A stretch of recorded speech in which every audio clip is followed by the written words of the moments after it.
अस्सलाम वालेकुम, good afternoon, welcome back to my channel once again. आप सबका मेरे चैनल पे वापस से स्वागत है। लास्ट वीक गोल्ड के लिए एक थोड़ा टफ वीक था। गोल्ड ऊपर नीचे हुआ और वापस से सपोर्ट और रेजिस्टेंस ही लिया, जैसे कि ऑलमोस्ट हर वीक होता है। But last week non farm payroll numbers भी आए, जिससे पता चला कि काफ़ी ज़्यादा जॉब्स ऐड हुए हैं जो यूएस की इकोनॉमी है उसके अंदर। लेकिन अनएम्प्लॉयमेंट रेट उनका 3.6% था और 3.6% ही रहा। कल जब मैं लाइव स्ट्रीम कर रहा था तो मैंने आपको ब्रीफ में बता दिया था कि माइल्ड पॉजिटिव था गोल्ड प्राइसेस के लिए, बट 1857 का मैंने आपको सपोर्ट भी दिया था। 1857 गोल्ड ने तोड़ा और तकरीबन 1848-47 तक गोल्ड ने टेस्ट कर लिया था। तो कल हमारा सपोर्ट तोड़ने के बाद गोल्ड नीचे ज़रूर चला गया था। लास्ट वीक जो था एक गोल्ड और डॉलर इंडेक्स के लिए बहुत ही वॉलेटाइल वीक था। इवन तो हमने प्रॉफिट कमाया, हमारे गोल्ड सिल्वर में हमारे दोनों टारगेट्स हो गए। बट अगर आपका लॉस हुआ है लास्ट वीक तो it is okay, because last week बहुत ही वॉलेटाइल वीक था। अगर लास्ट वीक लॉस हुआ है और नॉर्मली लॉसेस नहीं होते तो that is okay, because last week बहुत ही ज़्यादा वॉलेटाइल था। बाकी मेरे पेड सिग्नल्स की जानकारी आप मुझसे ले सकते हो। व्हाट्सएप नंबर मैंने डिस्क्रिप्शन में दे रखा है, आप व्हाट्सएप कर सकते हो, पेड सिग्नल्स के लिए जानकारी ले सकते हो। फिलहाल एमसीएक्स के सिग्नल्स नहीं है, कॉमेक्स और फॉरेक्स के ही सिग्नल्स अभी मैं दे रहा हूँ। एमसीएक्स के भी जल्दी ही स्टार्ट करूँगा इंशाल्लाह।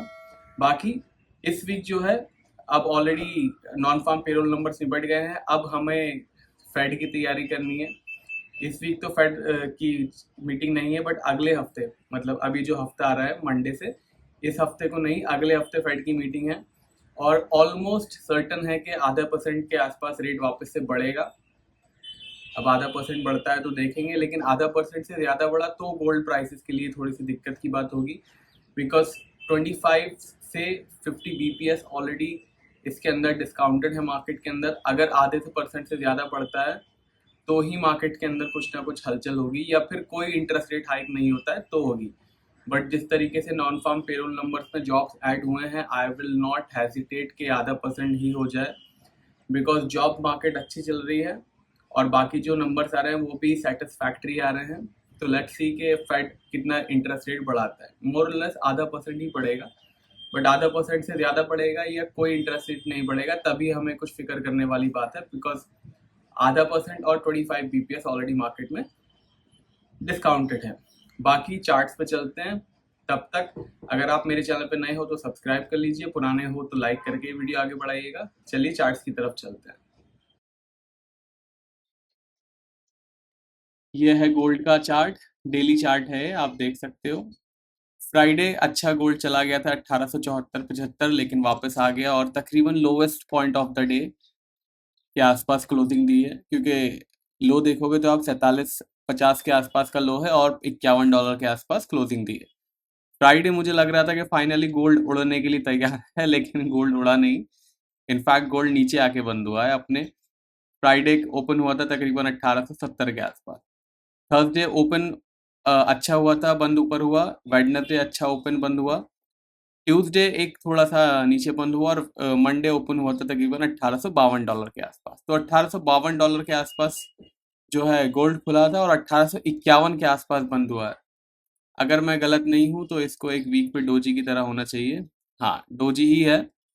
अब आने वाले वीक में क्या होता है वो अपने को देखना पड़ेगा, बिकॉज एक फॉलोइंग कैंडल हम फॉलो करेंगे, देन वी विल कंक्लूड कि क्या है। एक अनदर और इंटरेस्टिंग पैटर्न इसके अंदर बन रहा है, मैं एक रफली आपको बना के दिखा देता हूँ।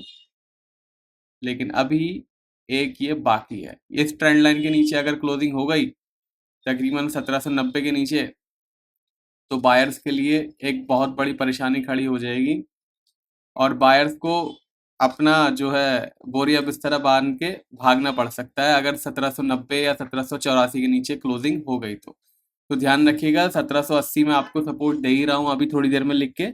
अगर उसके नीचे की क्लोजिंग हो गई तो बायर्स को बोरिया बिस्तरा लेके भागना पड़ेगा और बहुत बड़ी प्रॉब्लम बायर्स के लिए हो सकती है, because we will be entering a fresh week zone below $1780। अभी तो ऑलरेडी वीक जोन में चल रहा है, नो डाउट। अगर आप मेरा 2-3 वीडियो देख रहे हो 2-3 हफ्ते से, 4 हफ्ते से, तो आपको पता रहेगा कि हमारा जो गोल्ड का ट्रेंड है वो वीक जोन में चल ही रहा है। लेकिन 1780 के नीचे की जब क्लोजिंग होगी तो एक फ्रेश एंट्री होगी बायर्स, मेरा मतलब है सेलर्स की, और बेयर्स की ग्रिप और ज़्यादा बढ़ जाएगी और फिर जो है बायर्स को बहुत लुटा लुटा के पीटेंगे वो लोग। तो ध्यान रखिएगा, अगर आप बाइंग में बैठना चाह रहे हो तो बॉटम फिशिंग मत कीजिए। जब तक रेजिस्टेंस के ऊपर क्लोज नहीं होता है बॉटम फिशिंग करने की कोई ज़रूरत नहीं है, बिकॉज ट्रेंड जो है अभी भी वीक है और नीचे की तरफ जाएगा तो और वीक जोन में फ्रेश एंट्री होती हुई जाएंगी। तो काफ़ी लोग मुझसे लाइव स्ट्रीम में पूछ रहे थे क्या बॉटम आ चुका है और हम लॉन्ग टर्म के लिए बाइंग कर सकते हैं। काफ़ी लोगों ने कल मुझसे लाइव स्ट्रीम में पूछा ये।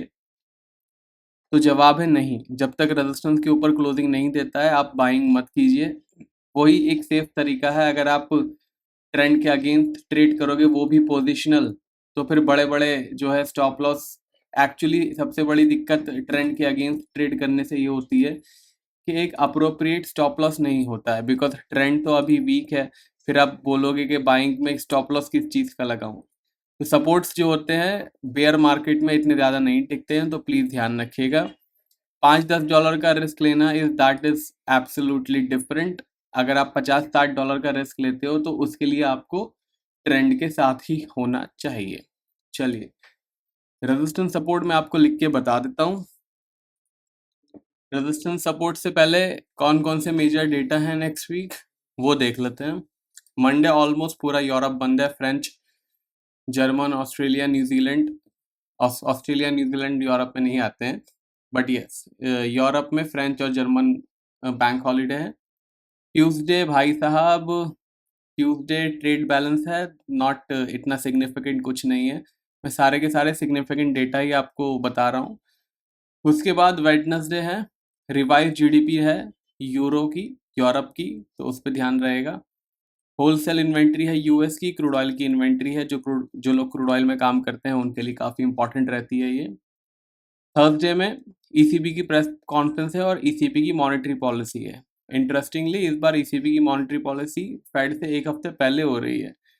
लग रहा है बच्चा बड़ा होता जा रहा है। अदरवाइज काफ़ी बार मैंने नोटिस किया है कि फेड के बाद ये लोग प्रेस कॉन्फ्रेंस करते हैं और जो फेड करता है वो पीछे पीछे फॉलो कर लेते हैं। बट इस बार लग रहा है कि थोड़ा सा आत्मनिर्भर होने की कोशिश कर रहे हैं ये लोग। अनएम्प्लॉयमेंट क्लेम्स है थर्सडे। उसके बाद भाई साहब फ्राइडे क्या है, फ्राइडे सीपीआई नंबर्स हैं, कोर सीपीआई नंबर्स हैं, यानी महंगाई के आंकड़े हैं। एक्सपेक्टेशन तो महंगाई के आंकड़े बढ़ने की है, बाकी देखेंगे फ्राइडे को। इसका मतलब है फ्राइडे को मैं लाइव स्ट्रीम कर रहा हूँ। तो अगर आप चैनल पे नए हो तो सब्सक्राइब करके बेल आइकन दबा दीजिए ताकि लाइव स्ट्रीम का आपको नोटिफिकेशन मिल जाए और बाकी वीडियो का भी नोटिफिकेशन मिले। कोर सीपीआई, उसके बाद कंज्यूमर सेंटिमेंट और इन्फ्लेशन एक्सपेक्टेशंस भी है। तो इन फ्राइडे जो है सबसे मेन एक्शन फ्राइडे ही है वापस से, तो इन पे नज़र रहेगी नंबर्स पे। चार्ट्स पे आते हैं, रेजिस्टेंस सपोर्ट आपको लिख के बता देता हूँ क्या क्या है।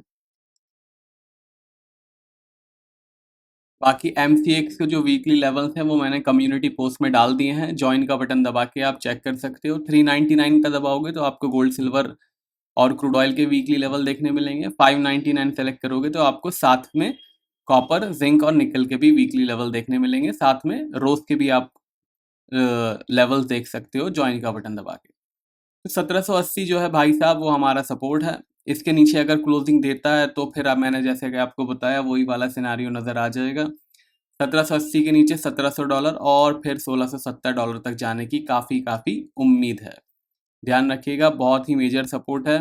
बिल्कुल बाइंग में पंगे लेने की सोच रहे हैं, काफ़ी लोगों ने ले भी लिए हैं, तो फिर 1780 का ध्यान रखिएगा। इसके नीचे निकलता है तो फिर दिल पे पत्थर रख के एग्जिट करने की सोचिएगा। अगर नेक्स्ट वीक आया तो लाइव स्ट्रीम में आप उससे पूछ भी सकते हो। 1905, 1905 दैट इज द रेजिस्टेंस। इसके ऊपर जाता है और क्लोजिंग दे देता है। हम वीकली वीडियो में हैं तो इसका मतलब हम सारे के सारे क्लोजिंग पे बात करेंगे। 1905 के ऊपर क्लोजिंग देता है तो फिर 1960 और फिर $2000 भी टेस्ट कर सकता है। 1905 के ऊपर गोल्ड में एक बहुत अच्छी अपमूव शुरू हो सकती है और एक नया लाइफ टाइम हाई भी आने की उम्मीद है 1905 की क्लोजिंग के ऊपर। फिलहाल ट्रेंड वीक है तो ध्यान रखिएगा। बाकी इंट्राडे का जो ट्रेंड है वो मैं हमेशा अपने मंडे टू फ्राइडे के वीडियो में कवर करता ही हूँ, तो उसके लिए भी आप चैनल सब्सक्राइब कीजिएगा। रोज़ 10-11 बजे तक वीडियो आ जाता है इंडियन टाइमिंग। यह है सिल्वर। सिल्वर में भी मोरलेस वही हुआ है। फ्राइडे मुझे लग रहा था कि उड़ेगा, लेकिन 2250 से रिवर्स आ गया और $22 से भी ज़्यादा नीचे बंद हुआ है। गोल्ड में 5 में से जो हैं 1 2 3 4 5, 3 ब्लू कैंडल हैं इसमें, 1 2 3 4 5, इसमें 3 रेड कैंडल हैं। तो क्लियरली एक अंडर परफॉर्मेंस दे रहा है सिल्वर। मुझे लग रहा था कि आउट परफॉर्मेंस शुरू हो गया है जिस तरीके से 2250 की तरफ सिल्वर गया, बट अनफॉर्चुनेटली एक ज़बरदस्त क्रैश आया सिल्वर के अंदर और ऑलमोस्ट लोवेस्ट पॉइंट पे बंद हुआ है ऑफ द डे पे। 2184 का लो था और 2192 के आसपास बंद हुआ है। तो चलिए रेजिस्टेंस सपोर्ट देख लेते हैं। इसका भी वीकली लेवल मैंने कम्युनिटी पोस्ट में डाल दिया है, ज्वाइन का बटन दबा के देख चेक कीजिएगा। चलिए रेजिस्टेंस सपोर्ट देखते हैं इसका भी। 2310 2310 that will act as resistance now. इसके ऊपर जाता है and manage to close above that level. अगर 2310 के ऊपर क्लोजिंग मैनेज करता है तो फिर फाइनली सिल्वर वालों के लिए अच्छे दिन आ जाएंगे और 2450 और $26 तक जा सकता है। $20.30 2030 that will act as support now. इसके नीचे क्लोजिंग देता है, if market break and close below that level then expect $19। $20.30 के नीचे क्लोजिंग देता है तो $19 और $17 तक सिल्वर जा सकता है। फिलहाल गोल्ड और सिल्वर दोनों का ट्रेंड वीक है तो प्लीज ख्याल रखिएगा। अब देख लेते हैं क्रूड ऑयल को। यह है क्रूड ऑयल, $120.34 के आसपास क्लोजिंग दी है। हो सकता है कि आपकी जो क्लोजिंग दिखा रहा हो 20-30 सेंट ऊपर नीचे दिखा रहा हो, so that is perfectly okay, but $120 के आसपास बंद हुआ है। लास्ट वीक बताया था पॉजिटिव जोन में है। 115.50 के आसपास का रेजिस्टेंस भी दिया था शायद, मुझे याद आ रहा है। एनीवेज अभी 120 के ऊपर के आसपास या फिर $120 की भी अगर क्लोजिंग है then that is perfectly fine. Crude oil perfectly positive zone में है और सारे के सारे स्टार्स उसके फेवर में हैं। तो चलिए रेजिस्टेंस सपोर्ट देख लेते हैं क्रूड ऑयल का क्या क्या है। निफ्टी, डाउ जोन्स और नैस्डैक के वीकली लेवल मैं अपने दूसरे चैनल पे पोस्ट करूंगा, उसका लिंक डिस्क्रिप्शन में है। मंडे को वो वीडियो आएगा बिकॉज हमारा जो सेटअप है निफ्टी के लिए वो लाइव मार्केट में ही चलता है। तो मंडे को उस वीडियो के लिए आप दूसरा चैनल सब्सक्राइब कर लीजिए, लिंक डिस्क्रिप्शन में है। 106.50 106.50 that will act as support now. Closing below that level, if market manage to break and close below that level then expect $100। 106.50 के नीचे अगर क्लोजिंग देता है तो $100 तक आप एक्सपेक्ट कर सकते हो। 128.20 128.20 that will act as resistance now, above that expect 132 and 136। 128.20 के ऊपर अगर क्लोजिंग देता है तो 132 और 136 तक आप एक्सपेक्ट कर सकते हो। फिलहाल क्रूड ऑयल पॉजिटिव जोन में है तो ध्यान रखिएगा। Currently crude oil is in positive zone, so stay cautious. Video पसंद आया हो तो लाइक शेयर और कमेंट करके जाइएगा। पेड सिग्नल्स के लिए आप मुझे व्हाट्सएप कर सकते हो, नंबर डिस्क्रिप्शन में दे रखा है। मैं लाइव मार्केट के अपडेट सबसे पहले टेलीग्राम और ट्विटर पे देता हूँ, तो टेलीग्राम और ट्विटर पे ज़रूर फॉलो कर लीजिए, सारे लिंक डिस्क्रिप्शन में है। टेलीग्राम पे जो मेरा चैनल है वो ऑफिशियल वाला है, तो please official channel he join कीजिएगा, फेक चैनल ज्वाइन मत कीजिएगा। अब मिलेंगे नेक्स्ट वीडियो में, तब तक के लिए टेक केयर, बाय बाय।